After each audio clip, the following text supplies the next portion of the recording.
Hey guys, it's Phoenix. How you doing? So I'm hoping you can help me today. As you know, I'm at the final stages of my sports psychology qualification. It's been a long road.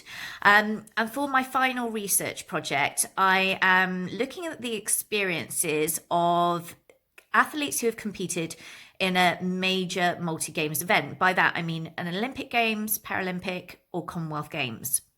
So I work in the area of career transition, and there is loads of research on what we in sports psychology would call normative transition. So normative transition is, for example, moving from a junior squad to senior squad, or changing teams, or switching sport, those sort of things. Unfortunately, there is a huge lack of research around the experience of athletes following the culmination of an Olympic, Paralympic, or Commonwealth Games. So what happens next? If you can imagine, you've been working towards one thing for the entirety of your career that started when you were young. So most athletes will start their sport when they're fairly young. So imagine working on that and reaching the absolute pinnacle of your career in your early 20s, and then maybe it goes to plan and maybe it doesn't. So what happens next? Often, some athletes will go on to repeat an Olympic cycle, to repeat a Commonwealth cycle, but for most athletes, that's not often the case. So what happens next? There is a lack of support, because once you're, away from kind of the elite teams, where do you go next? What's your direction going to be? If you've been working towards this one thing for the entire for the history of your sports career, what happens next? So there's loads that we don't know. And over the last few years, we've seen a lot of fallout from athletes who've talked publicly about their experiences.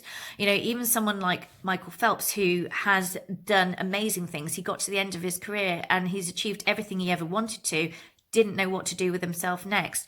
And so, negative coping mechanisms then become a way of getting through. And those can be things like using alcohol, using drugs, using sex. It could be, experiencing things like chronic depression.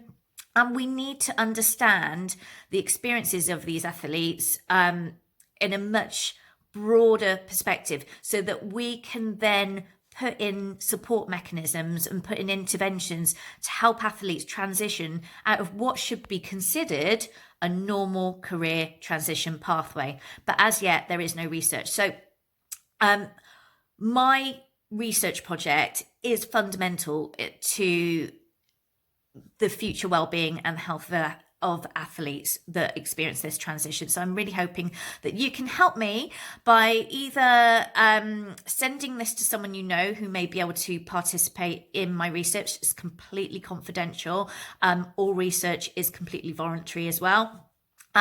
Or if you don't know it, just share the video, because by the power of social media, you are bound to have someone in your extended network who fits the criteria and may be willing to help. So I really appreciate it if you could share my video today. If you want to get in touch, please send me an inbox. You can get me on Twitter, you can get me on Instagram, you can get me on Facebook. It's Phoenix Liberty Rain or Phoenix Rain Fit on Twitter. And I would be so grateful to have you on board, because I think this is a really important area of research.